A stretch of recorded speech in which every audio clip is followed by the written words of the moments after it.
Yes Madhav. నేను చేశాను మాతాజీ. Okay. Yeah. Okay. Hare Krishna మాతాజీస్ అండ్ ప్రభుజీస్, ధన్వత్ ప్రణామ్. సో ఇవాళ అద్భుతమైన శ్లోక గురించి మనం తెలుసుకుంటున్నాము. 2.23 భగవద్గీత 2.23 శ్లోకంలో. సో ఇక్కడ చూసుకుంటే అర్జునుడు మళ్ళీ మళ్ళీ కృష్ణుణ్ణి అడుగుతున్నాడు ఏమని అంటే, సరే కృష్ణ, నువ్వు చెప్తున్నావు కదా వీరందరూ ఆధ్యాత్మిక జీవులని, ఈ శరీరాన్ని విడిచి తర్వాత వారికి కొత్త శరీరం లభిస్తుందని, వారు మరింత సంతోషంగా ఉంటారని. కానీ నాకు ఒక సందేహం ఉంది అని అంటున్నాడు. ఏంటిది? వీళ్ళందరూ ఉన్నారు, వీళ్ళందరూ ఈ బాడీని వదిలేసి వీళ్ళు చనిపోతారు, మళ్ళీ వాళ్ళకి కొత్త శరీరం వస్తుందని నువ్వు చెప్తున్నావు కదా, నాకైనా కూడా ఒక డౌట్స్ ఉన్నాయి అని చెప్పేసి అడుగుతున్నారు అనమాట. ఎవరిని? కృష్ణని అర్జునుడు అడుగుతున్నాడు. సో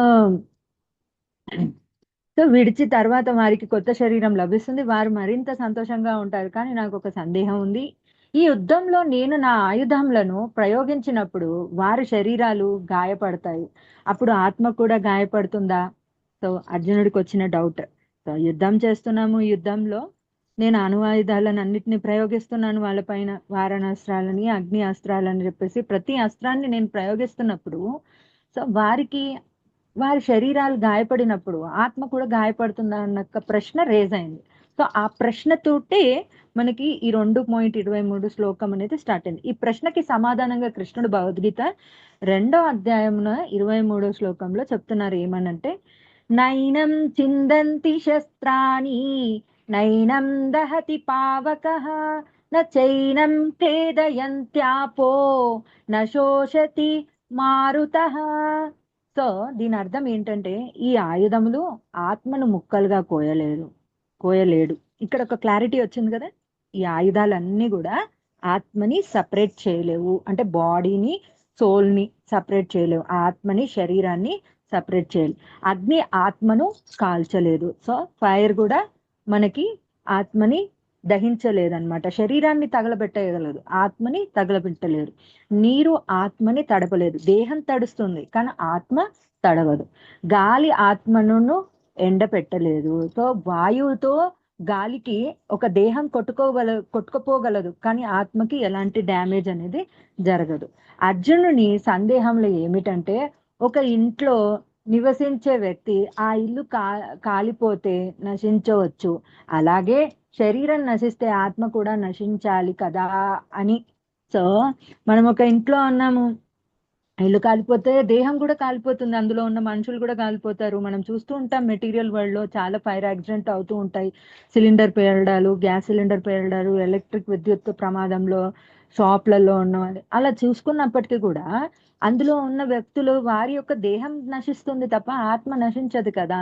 ఆత్మకు నశించదు కదా అనేది ఒక డౌట్. కానీ కృష్ణుడు ఇలా చెప్తున్నాడు. ఏమంటున్నాడంటే, అర్జునుడా, నీ దగ్గర ఎన్నో రకాల ఆయుధాలు ఉన్నాయి కానీ వాటిలో ఏది ఆత్మను తాకలేవు.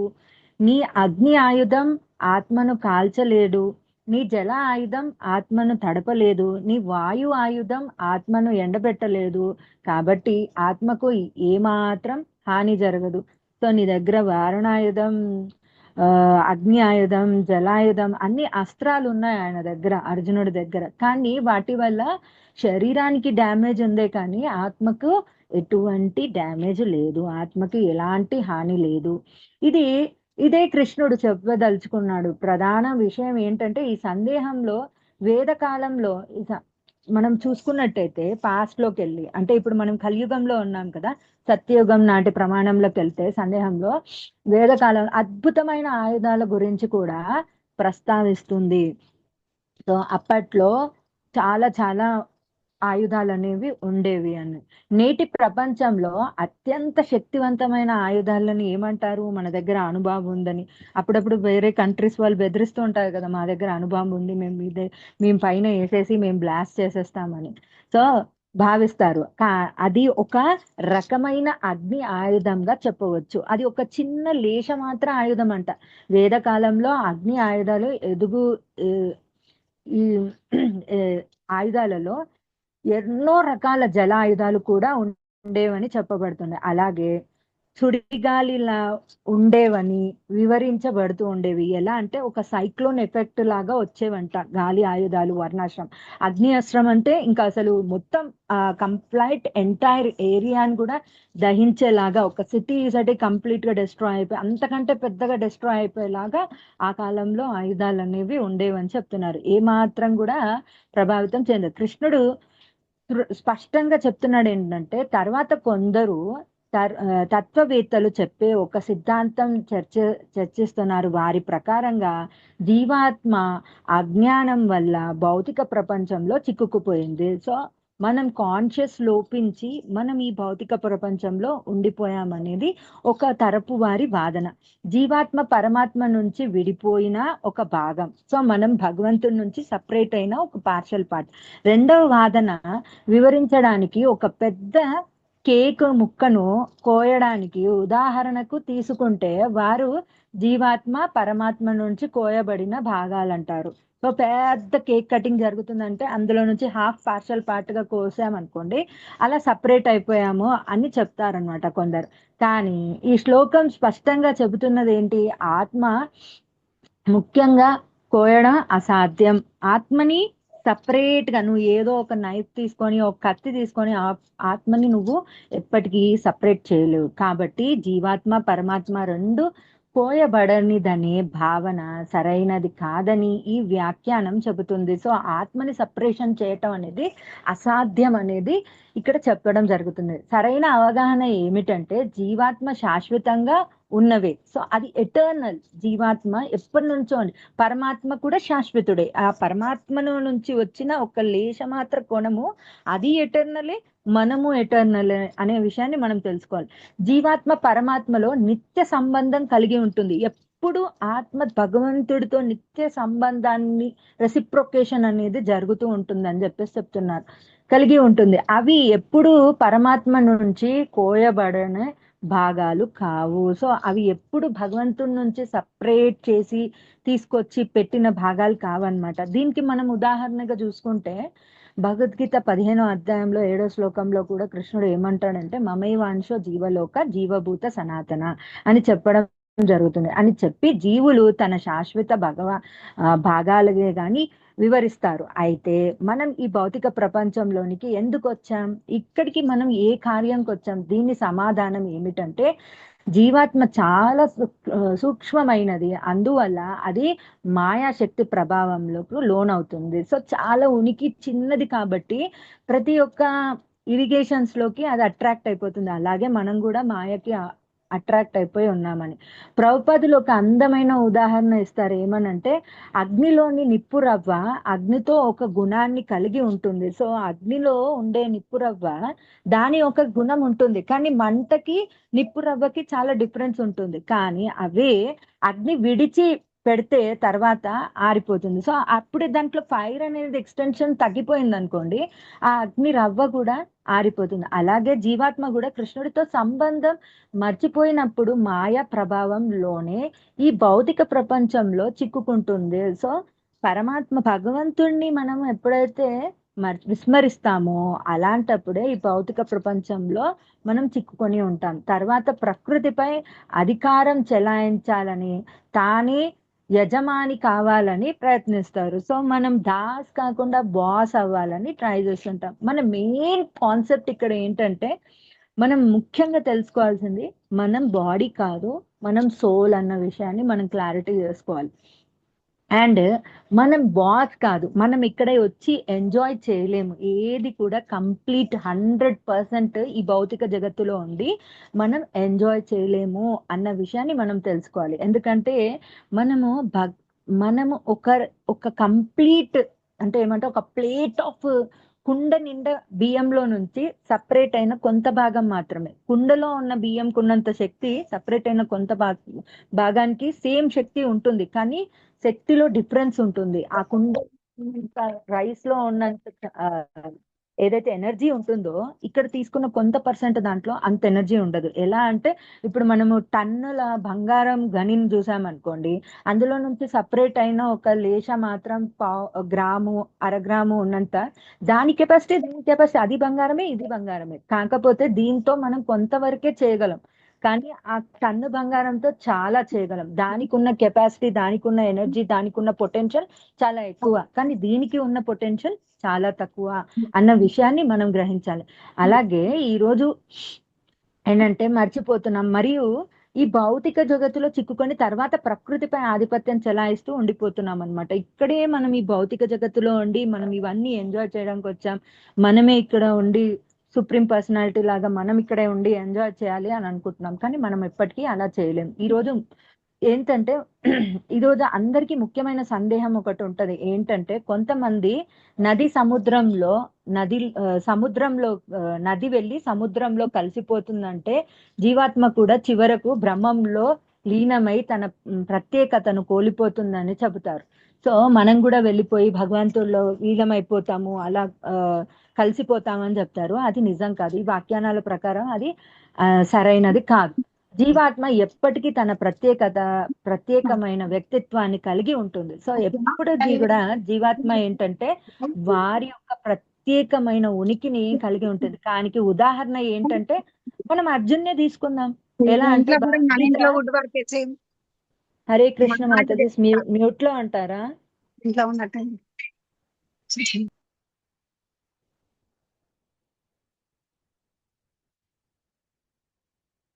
సో మనం ఇక్కడ చూసుకున్నట్టయితే ఏమంటే మనం ఇక్కడ అర్జునుడిని తీసుకుందాం. అర్జునుడు ఏం చేస్తున్నాడు ఇక్కడ? సో అర్జునుడు భగవద్గీతలో జ్ఞానం విని అర్జునుడు ముక్తికి పొందుతాడు. కానీ తను కృష్ణునిగా మారిపోలేదు. సో భగవంతుడి సేవ చేసి అర్జునుడు కూడా లిబరేషన్ అనేది వచ్చింది. కానీ భగవంతుడిలాగా మారిపోలేదు. అతను ఎప్పటికీ కృష్ణుడి భక్తుడిగానే సహచరునిగానే కొనసాగించాడు. సో మనం ఇన్ ఫ్యూచర్ లో కూడా భగవద్ధామానికి వెళ్ళినప్పటికీ మనం ఇండివిజువల్స్ వోలే, భగవంతుడి ఇండివిజువల్స్ వోలే మనం ఎప్పటికీ భగవంతుడు కాలేము. మనం దాసులము, భగవంతుడి యొక్క సర్వెంట్. మన మన డ్యూటీస్ మనం అక్కడ ఉండి యాజ్ ఇట్ ఈస్ గా చేస్తాం. కానీ భగవంతుల్లో కలిసిపోయి మనమే భగవంతుడిని అయిపోమన్నమాట. ఈ వాదన అసత్యం అని చెప్తున్నారు. దానికి ఎగ్జాంపుల్ గానే మనము అర్జునుడి యొక్క ఉదాహరణ కూడా తీసుకున్నాము, సహచర్యం. ఎందుకంటే ఈ శ్లోకం చాలా చాలా ముఖ్యమైన శ్లోకం, చాలా ఇంపార్టెంట్ శ్లోకం అన్నమాట ఈ వర్సెస్. కానీ ఎందుకు ఇది అంత ఇంపార్టెంట్ అంటే నైనం చిందంతి శస్త్రాన్ని అంటే ఆత్మను ఏ ఆయుధం కోయలేదు. కృష్ణుడి అర్జునుడికి చివరికి చెప్పేది ఏంటంటే, అర్జున భయపడకు, ఈ భౌతిక ఆయుధాలు ఆధ్యాత్మికమైన ఆత్మ తాకలేవు. కాబట్టి వారి ఆత్మనికి ఎలాంటి హాని జరగదు. సో ఈ ఆత్మని కట్ చేయాలన్నా ఏది చేయాలన్నా భౌతిక వస్తువులతో ఏది చేయలేం మనము. ఇది అసాధ్యమైనది. ఎందుకు అంత అసాధ్యమైనది చెప్తున్నారు? ఆత్మ ఎటువంటి ఆయుధాలతో కోయలేవు, అగ్ని కాల్చలేదు, నీరు తడపలేదు, గాలి ఎండబెట్టలేదు. ఇది మనకు తెలిసిన సిద్ధాంతం. ఈ శ్లోకం శ్రీకృష్ణుడు అర్జునుడికి అద్భుతమైన సత్యాన్ని చెబుతున్నారు. ఏంటంటే మనం ఈ శరీరం కాదు, నిత్యమైన ఆత్మలము. శరీరం పంచభూతాలతో తయారైంది. ఏ పంచభూతాలతో తయారైంది? భూమి, నీరు, అగ్ని, గాలి, ఆకాశం. కానీ ఆత్మ భౌతిక పదార్థం కాదు. ఎందుకంటే అది ఆధ్యాత్మికమైన పదార్థం. అందుకే భౌతిక వస్తువులు ఆత్మను ప్రభావితం చేయలేవు. సో నువ్వు ఎన్ని మెటీరియల్ థింగ్స్ తీసుకొచ్చి నువ్వు సోల్ని డ్యామేజ్ చేయాలనుకున్నా, నువ్వు ఆత్మని డ్యామేజ్ చేయాలనుకుంటా ఎప్పటికీ ఎందుకు ఈ శ్లోకం చెప్పాడంటే, అర్జునుడు యుద్ధంలో తన బంధువులు చనిపోతారని బాధపడుతున్నారు. అప్పుడు కృష్ణుడు చెప్తాడు, నీవు వారి శరీరాన్ని మాత్రమే చూస్తున్నావు, కానీ నిజమైన వారి ఆత్మకు ఎటువంటి నాశనం లేదని నేను చూస్తున్నా అని చెప్తారు కృష్ణుడు. నువ్వు ఓన్లీ బాడీలీ కాంటెక్స్ లో చూస్తున్నావు, కానీ నేను దాని తదానంతరం కూడా నేను చూస్తున్నాను అని చెప్తున్నా. మన జీవితంలో మన జీవిత సత్యం మూలం ఏంటిది అంటే శరీరం నేను అనే భావం. మనకి ఎప్పుడు ఒకటి ఉంటుందండి మనకి మెటీరియల్ వరల్డ్ లో. ఏంటంటే నేను బాడీని దేనికి ఏమైనా భరిస్తాం, కానీ మన బాడీకి ఏమన్నా అయితే తట్టుకోలేము. ఎందుకంటే నేను అన్న భావన ఎక్కువ కదా. అయ్యో నా కాలు ఇరిగిపోయింది, అయ్యో నా చెయ్యి ఇరిగిపోయింది, అయ్యో నాకేమో అయిపోయిందని ఎందుకు బాధపడతామంటే మనం ఇంకా బాడీలీ కాంటెక్స్ లోనే ఉన్నాం, మనము ఆత్మ కాంటెక్స్ లోకి రాలేదు. ఇది భగవద్గీతలో దేహాత్మ బుద్ధి అని అంటారు. ఉదాహరణ ఏంటంటే ఒక కారు డ్రైవర్, కార్ కాదు కదా, కార్లో ఉండే డ్రైవర్ కార్ కాదు. కార్ డ్రైవర్ అయితే డ్రైవర్ చనిపోతాడు. కార్ డ్యామేజ్ అయితే ఆ డ్రైవర్ కూడా చనిపోవాలి. అలానే శరీరం వాహనం అయితే ఆత్మ డ్రైవర్ అన్నమాట. శరీరం ముసలితనం, రోగం, మరణం అనుభవిస్తది. మనం అంతా కూడా ఈ భౌతిక దేహాన్ని తీసుకున్న తర్వాత మన బాడీలో కాంటాక్ట్స్ లో చేంజెస్ రావడం, మనకి హెల్త్ ఇష్యూస్ రావడం, మనకి రోగాలు, ముసలితనం అంటే ఓల్డ్ ఏజ్ అనేది రావడం, మనకి తర్వాత మనం అనేది మరణించడం అనేది ఈ బాడీ చేంజెస్ వాటి యొక్క ప్రభావాన్ని చూపుతూ ఉంటది. కానీ ఆత్మ ఎప్పటికీ నశించదు. ఆత్మ ఎప్పుడు ఒకేలాగా ఉంటుంది. ఇంకో ఎగ్జాంపుల్ తీసుకోవచ్చు. Mobile and SIM. Mobile and దాంట్లో ఉండే మొబైల్ వచ్చేసి, మొబైల్ ఫోన్ లో వచ్చేసి ఏమంటారంటే సిమ్ కార్డ్ ఉంది అనుకోండి, డాటా క్లౌడ్ లో ఉంటుంది. కొత్త ఫోన్ తీసుకున్నాం అనుకో, సిమ్ వేస్తే మళ్ళీ పని చేయడం స్టార్ట్ అవుతుంది. ఎలా? శరీరం పాడవుతుంది, ఆత్మ ఇంకో శరీరానికి వెళ్తుంది. సో మనం ఎలా అయితే ఫోన్ డ్యామేజ్ అయితే ఫోన్ లో ఉన్న కాంటాక్ట్స్ లిస్ట్ అంతా కూడా ఒక క్లౌడ్ దాంట్లో సేవ్ అయ్యి ఎలా అయితే ఉంటుందో, మన బాడీ అనేది నాశనం అయిపోయింది అనుకోండి, ఆత్మకి ఇంకో శరీరం అనేది దొరుకుతుంది అనమాట. అది ఇంకో దానికి వెళ్ళిపోతుంది. ఇదొక మనము ఇదొక ఉదాహరణ తీసుకోవచ్చు. సో అలాగే మనం ఇంకొకటి గీతాలో మనం భగవద్గీతలో మనం రీసెంట్ గా కూడా చెప్పుకున్నాం. 2.2 చదువుకున్నాం, 22 చదువుకున్నాం కదా. వస్త్రాలు మార్చుకుంటే జీవి శరీరాన్ని మారుస్తుందని. ఎలా అయితే మనం ఒక డ్రెస్ చేంజ్ చేస్తామో అలాగే బాడీ బాడీ అనేది డిఫరెంట్ డిఫరెంట్ డ్రెస్ అంటే వస్త్రంతో పోలుస్తున్నారు, క్లాత్స్ తో. సో మనం డిఫరెంట్ డిఫరెంట్ క్లాత్స్ అనేవి మారుతూ ఉంటుంది, కానీ పర్సన్ అలాగే ఉంటారు, అదనమాట. సో అలాగే భగవద్గీత 20లో కూడా నా జాయతే మ్రియతే వా కదాచిత్, ఆత్మకు జననం లేదు, మరణం లేదు. ఆత్మ ఎప్పటి నుంచో ఉంది, అనాది నుంచి ఉంది, అది కూడా మనం విన్నాము. సో మనం ఇంకా చూసుకుంటే భగవద్గీత 2.17లో చెప్తారు, అవినాతి తద్విమ్ అని, ఆత్మ నాశనం కానిది అని చెప్పేసి. ఈవెన్ కఠోపనిషత్తులో చెప్తారు, నహన్యతే హన్యమానే శరీరం, శరీరం చనిపోదు, ఆత్మ చనిపోదు అని చెప్పేసి. శరీరం చనిపోయినా ఆత్మ ఎప్పటికీ చనిపోదు. మన బాడీ అనేది డిస్ట్రాయ్ అవుతుంది, కానీ ఆత్మ ఎప్పటికీ డిస్ట్రాయ్ అవ్వదు అని చెప్పేసి. సో ఇలా మనకి different different different different scripture రకాల ఆధారంగా చేసుకున్నా కూడా చాలా రకమైన ఆధారాలు అనేవి మనకి చెప్పడం జరిగింది. కానీ మనం మెటీరియల్ సైన్స్, స్పిరిచువల్ సైన్స్ లో చూసుకుంటే తేడా ఏమొస్తుందంటే, శాస్త్రవేత్తలు అందరూ ఏం చెప్తారంటే బాడీ డిస్ట్రాయ్ అవుతుంది, నీళ్లు కాల్చేస్తాయి, అగ్ని కూడా కాల్చేస్తుంది, గాలి కూడా కాల్చేస్తుంది. కానీ కృష్ణ చెప్తాడు ఆత్మకి, లాకి అతీతం. సో ఆత్మ అనేది మనకి ఏవైతే ప్రజెంట్ లాస్ ఉన్నాయో వాటికి అతీతం. ఎందుకంటే ఆత్మ స్పిరిచువల్ ఎనర్జీ, ఆధ్యాత్మికమైన శక్తి. శిల ప్రభుపాద్ ఏం చెప్తారంటే, you are not the body. ఇది మొత్తం భగవద్గీత యొక్క కంప్లీట్ ఫౌండేషన్ అంతా కూడా ఈ శ్లోకంలోనే ఉందండి. 2.23లోనే మనకి ఇది తెలుసుకుంటే చాలా తెలిసిపోతుంది. మనిషి తన అసలు స్వభావాన్ని మర్చిపోతాం మనము. ఏం శ్రీల ప్రభుపాద్ ఏమంటారంటే, మనిషి వీఆర్ నాట్ ద బాడీ, మనం ఏ బాడీ అనేది దేహం కాదు అన్న విషయాన్ని మనం తెలుసుకోవాలి. వారి యొక్క అసలైన స్వభావాన్ని మర్చిపోతాను. నేను భారతీయుడిని, నేను పురుషుణ్ణి, నేను స్త్రీని, నేను ధనవంతుణ్ణి, నేను పేదవాడిని. సో ఇలానే మనకి ఎప్పటికీ అన్ని శరీర సంబంధాలనే ఎతుక్కుంటూ ఉంటాం అనమాట. మన బాడీ వచ్చింది, బాడీలో ఆత్మ దూరింది అంటే బాడీ ఏం చేస్తుంది, ఇంకో డిఫరెంట్ కాంటాక్ట్స్ కోసమే సెర్చ్ చేస్తూ ఉంటుంది. నేను కృష్ణుని నీ యాక్చువల్ పాయింట్ మనం మర్చిపోతాం. ఏంటంటే అవన్నీ శరీర సంబంధాలు, నిజమైన గుర్తింపు కాదు కదా. ఇవన్నీ కూడా నేను భారతీయుడిని, నేను గర్ల్ని, నేను బాయ్ని, నేను ధనవంతుడిని, నేను పేదవాడిని, ఇవన్నీ కూడా శరీరానికి ఉన్న సంబంధాలు. కానీ ఆత్మకి కావాల్సిన సంబంధం ఏంటి? నేను కృష్ణ నిత్య దాసుడని అనేది ఆత్మ యొక్క సంబంధం అన్నమాట. ఇది మనం తెలుసుకోవాలి. ఎందుకు ఆత్మకి డిస్ట్రాయ్ చేయలేరు? ఎందుకంటే ఆత్మ ఎటర్నల్ అండ్ ఆత్మ ఆధ్యాత్మికమైన స్పిరిచువల్. ఎందుకు అంటే అది సచ్చిత్ ఆనంద. సచ్చిత్ అంటే సత్ అంటే నిత్యమైనది, చిత్ అంటే జ్ఞాన స్వరూపము, ఆనంద అంటే హ్యాపీనెస్ అన్నమాట. భౌతిక పదార్థం స్పిరిచువల్ సబ్స్టెన్స్ ని టచ్ కూడా చేయలేదు. ఎంత మెటీరియల్ థింగ్స్ ని తీసుకొచ్చినా కూడా ఆత్మని ఎప్పుడు డిస్ట్రాయ్ చేయలేదన్నమాట. మాయావాదులు అంటారు జీవుడు చివరికి బ్రహ్మంలో కలిసిపోతాడు. కానీ ఈ శ్లోకం చెప్పేది ఏంటంటే ఆత్మ ఇండివిజువల్ గానే ఉంది, ఎటర్నల్ గానే ఉంది అనేది మనకి ఇక్కడ చెప్తున్నారు. కృష్ణ ఈ ఆత్మ అనే వ్యక్తిగతంగా చెప్పాడు. సో మనం ఇది ప్రాక్టికల్ అప్లికేషన్ లో ఎలా చేసుకోవచ్చు అనేది మనం ఇప్పుడు తెలుసుకుందాం. అసలు ఎలా దీన్ని మనం ప్రాక్టికల్ గా చేస్తాం. మనకి మేజర్ ఫియర్ ఏంటండి అందరికి? ఈ భౌతిక జగత్తులోకి రాగానే అందరికి ఒక మెయిన్ ఫియర్ ఉంటుంది. ఏంటో తెలుసా? వన్ ఫైన్ డే మనకు ఒక భయం, రేపు ఏం జరుగుతుందో, రేపు ఏం జరుగుతుందో, ఎల్లుండి ఏం జరుగుతుందో అనే ఒక భయం ఉంటుంది. అండ్ మృత్యు అన్నిటికంటే. సో ఈ భయము, ఈ మృత్యువు గురించి మనకి ఒక ఏదైతే బాధ ఉందో అది మనకి తగ్గుతుంది. మరణం అంటే అంతం కాదు, ఇది ఒక ట్రాన్స్ఫర్మేషన్ మాత్రమే. అంటే ఈ దేహానికి ఇంకొక దేహం దొరుకుతుంది, ఆత్మ మాత్రం నశించట్లేదు. ఇది మనం తెలుసుకోవాలి.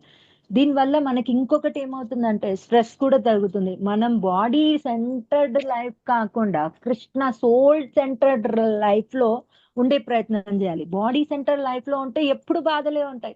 ఎందుకంటే ఇవాళ ఉన్న ధనం రేపు ఉంటుందో లేదో తెలియదు, ఇవాళ ఉన్న యవ్వనం రేపు ఉంటుందో లేదో తెలియదు, ఇవాళ నీ దగ్గర ఉన్న మనుషులు రేపు ఉంటారో లేదో తెలియదు. ఇవాళ నువ్వు అందరికి, ఒకరికి టీచర్ వి కావచ్చు, ఒకరికి బాస్ వి కావచ్చు, ఒక ప్రెసిడెంట్ వి కావచ్చు, ఒక సీఎం వి కావచ్చు. వన్ ఫైన్ డే నువ్వు చనిపోయిన తర్వాత అందరూ నిన్ను బాడీ అనే పిలుస్తారే తప్ప నిన్ను ఎవ్వరు కూడా ఆ పలాన్ వ్యక్తి చనిపోయారని ఎవరు అనరు.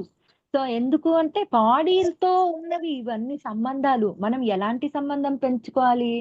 మనం కృష్ణ సెంటర్డ్, బాడీ సెంటర్డ్ కాకుండా సోల్ సెంటర్డ్ అవ్వాలి. సోల్ సెంటర్డ్ అవ్వంటే నేను దేహాన్ని కాదు, నేను ఆత్మని, నేను కృష్ణ యొక్క నిత్య దాసుడిని అని ఎప్పుడైతే తెలుసుకుంటావో అప్పుడు నీ లైఫ్ మారుతుంది అనమాట. అలాంటి ఒక సోల్ సెంటర్ లైఫ్ లోకి రావాలి. రిలేషన్షిప్ అర్థమవుతుంది. అప్పుడు ఏమవుతుందంటే మనకి ఎవరితో ఎలా ఉండాలి అనే ఒక రిలేషన్షిప్ కూడా మనకు అర్థమవుతుంది. మనం శరీర సంబంధం కాదు, ఆత్మ సంబంధం. సో ఇది మనం తెలుసుకున్నాం అనుకోండి, చాలా ఎలా అంటే ఇప్పుడు మనకు పడుకుందాం అనుకున్నాం, రాత్రులు అందరికి కళలు వస్తాయి కదా. కల్లో మనకేమంటే మన ఇమాజినేషన్ లో మనం పడుకొనే ఉంటాం, కానీ మన ఆత్మ ఏం చేస్తుంది, డిఫరెంట్ డిఫరెంట్ ప్లేసెస్ కి ట్రావెల్ చేస్తుంది. అది ఒక దేహాన్ని తీసుకుంటది, ఒక కళ వస్తుంది. నువ్వు ఒక దగ్గరికి వెళ్ళావు, ఒక మౌంటైన్ దగ్గరికి వెళ్ళావు, అలా వెళ్ళావని. సో అక్కడి నుంచి వచ్చి తిరిగి చూస్తే ఏముంటుంది, కళలో మనం ఇంకో శరీరం ఉంటుంది, కళ ముగిసిపోతుంది, ఆ డ్రీమ్ బాడీ పోతుంది, కానీ నిజం అయినా నేను ఉంటాను అలాగే. సో నువ్వు లేచి చూసుకుంటే నువ్వు అలాగే ఉన్నావు, కానీ నువ్వు తెలియకుండా నువ్వు ఇంకొక దగ్గరికి వెళ్ళా, ట్రావెల్ చేసావు, అక్కడ నీకు ఇంకో బాడీ ఉంది. అలాగే ఈ శరీరం కూడా temporary dream like a body.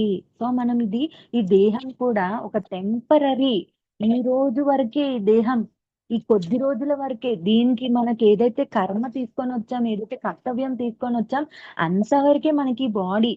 After that మనకి మళ్ళీ ఇంకో శరీరం ఉంది అని చెప్పేసి. సో మోడర్న్ గా చూసుకున్నట్టయితే మనం ఒక బల్బు పగిలిపోతే ఎలక్ట్రిసిటీ పోతుందా? అలాగే శరీరం నశిస్తే ఆత్మ కొనసాగుతుంది కదా. సో బల్బు పోతే మళ్ళీ ఇంకో బల్బు పెడితే మళ్ళీ పవర్ సప్లై అవుతుంది. అలాగే ఇది కూడా అన్నమాట. సో కృష్ణుడు ఈ జ్ఞానం ఎందుకు ఇస్తున్నాడు అంటే కేవలం ఫిలాసఫీ కోసం మాత్రమే కాదు. లక్ష్యం మనము శరీర భావనను విడిచి కృష్ణ భగవానుడితో రావాలి, కృష్ణ బంధంలోకి రావాలి. సో మనం ఇది బాడీ కాదు, నేను ఆత్మని, నేను కృష్ణ యొక్క నిత్య దాసుడిని అని చెప్పేసి రావాలి. ఎందుకంటే ఆత్మ యొక్క నిజమైన ఆనందం కృష్ణ సేవలోనే ఉంటుందండి. భగవంతుడి యొక్క సేవ, భగవంతుడి యొక్క శ్రవణం, భగవంతుడి యొక్క కీర్తనం, భగవంతుడి యొక్క గుణగణాలు, లక్షణాల గురించి తెలుసుకోవడంలోనే ఆత్మ యొక్క నిజమైన ఆధ్యాత్మిక ఆనందం అనేది ఉంది అనేది మనం తెలుసుకోవాలి. కృష్ణ భగవానుడితో లీనం అవ్వాలి. శరీర సంబంధం కాదు, మనము ఆత్మ యొక్క సంబంధాన్ని తెలుసుకొని మనం ఉండాలి అనేది చెప్పాలి. మన లక్ష్యం ఏంటి, మన మననం ఏంటి, శరీర భావనను విడిచేయాలి. బాడీలీ కాంటాక్ట్స్ ఎందుకు ఇప్పుడు మీకు తెలిసిపోయింది మీ అందరికి, మనం ఇది బాడీ కాదు, మనం సోల్ అని తెలిసిపోయింది. ఇప్పుడు టెంపరరీ వాటి కోసం అలా అని చెప్పేసి మొత్తం రిలేషన్స్ ని తెలుసుకొని రేపటి నుంచి అన్ని తెంచేసుకోమని కాదు, అందరితో ఉంటూనే డిటాచ్డ్ గా ఉండడం మనం నేర్చుకోవాలి అన్నమాట. ఎందుకంటే వన్ ఫైన్ డే వాళ్ళు మనని వదిలి వెళ్ళిపోతారు అనేది మనము ఎప్పటికీ అర్థం చేసుకోవాలి అన్నమాట. నిజమైన ఆనందం కృష్ణ సేవలోనే ఉంటుంది. సో ఎంత భగవంతునికి మనం దగ్గర అవ్వాలి అంటే భగవంతుడి యొక్క కథ, కీర్తన, గుణగణాలను శ్రవణం చేస్తూ, ఆయనకి సేవ చేస్తూ, ఆయన పంపించిన నిజ పార్షదులు ఎవరైతే గురువులు ఉన్నారో వారిని సేవ చేస్తూ, శాస్త్రాలను వింటూ, అధ్యయనం చేస్తూ, మందిరాలకు వెళ్తూ, అలా మనం ఎప్పుడైతే సేవ చేస్తూ ఉంటామో అప్పుడు మనము ఆత్మ సెంటర్డ్ గా ఉంటాం, సోల్ సెంటర్డ్ గా ఉంటాం అన్నమాట. సో ఇందులో మెయిన్ ఇంపార్టెంట్ లైన్ అంటే మనం శరీరం కాదు, మనం నిత్యమైన కృష్ణుని ఆత్మదాసులము. శరీరం నశించిన ఆత్మ ఎప్పటికీ నాశనం లేదు. ఈ విషయాన్ని మనం చాలా చాలా క్లియర్ గా తెలుసుకోవాలి. అండ్ ఇంకా అర్జునుడికి ఇక్కడితో సరిపోయిందా అంటే ఇంకా అర్జునుడికి చాలా డౌట్స్ ఉన్నాయి. అందుకే కృష్ణ ఏమంటారంటే ఇంకా ముందు ముందు చాలా శ్లోకాలు వస్తాయి మనకి. ఇప్పుడు 2.30 వరకు కూడా దీని గురించి భగవంతుడు ఇంకా ఇంకా ఇంకా విశ్లేషణగా ఎలా డిటాచ్ ఉండాలి, ఎలా ఆత్మకి దేహానికి మధ్యన సంబంధాలు అనేది ఇంకా క్లారిటీ ఇన్ఫర్మేషన్ మనకి ఫర్దర్ శ్లోకాల్లో ఇచ్చారనమాట. సో మనం ఇప్పుడు తెలుసుకోవాలి ఏంటంటే మనం బాడీ కాదు, మనం సోల్ అని, మనం భగవంతుడి యొక్క నిత్య దాసులమని, మనం బాడీ సెంటరైజ్డ్ కాకుండా సోల్ సెంటరైజ్డ్ గా ఉండాలన్న విషయాన్ని మనం గుర్తు పెట్టుకొని ఇంకా ఇంకా ముందు కృష్ణ చైతన్యంలో దృఢ విశ్వాసంతో వెళ్ళాలి. Hare Krishna Hare Krishna Krishna Krishna Hare Hare Hare Rama Rama Rama Hare Hare. Thank you so much Mataji, నాకు ఈ అవకాశం ఇచ్చారు. సో ఎవరికైనా క్వశ్చన్స్ ఉన్నట్టయితే you can ask Mataji. Hare Krishna Prabhuji. ఏ ఒక్క పాయింట్ కూడా నేను కరెక్ట్ గా చెప్తే అది గురు కృష్ణ మర్సీగా భావించండి, ఏది తప్పు చెప్పినా కూడా అది నాదిగా భావించండి. Hare Krishna. Any questions Matajis and prabhujis?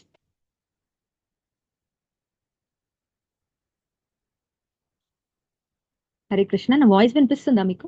వినిపిస్తుంది మాతాజీ, ఎవ్రీథింగ్ ఫైన్. చక్కగా చెప్పారు, స్పష్టంగా చెప్పారు. అంటే చెప్పడానికి ఏం లేదేమో అనిపించింది. హరే కృష్ణ. థ్యాంక్ యూ ప్రభుజీ, thank you so much. Yes Archana Krishna మాతాజీ, నెక్స్ట్ ఫర్దర్ గా we will go with Keerthana Mataji.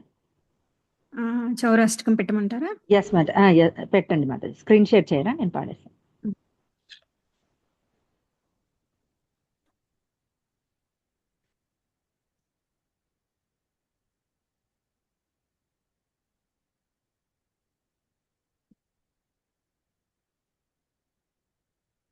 Srila Prabhupada की जय, श्रील बिल्वमंगल ठाकुर की जय, श्री चौराष्ट्रकम की जय।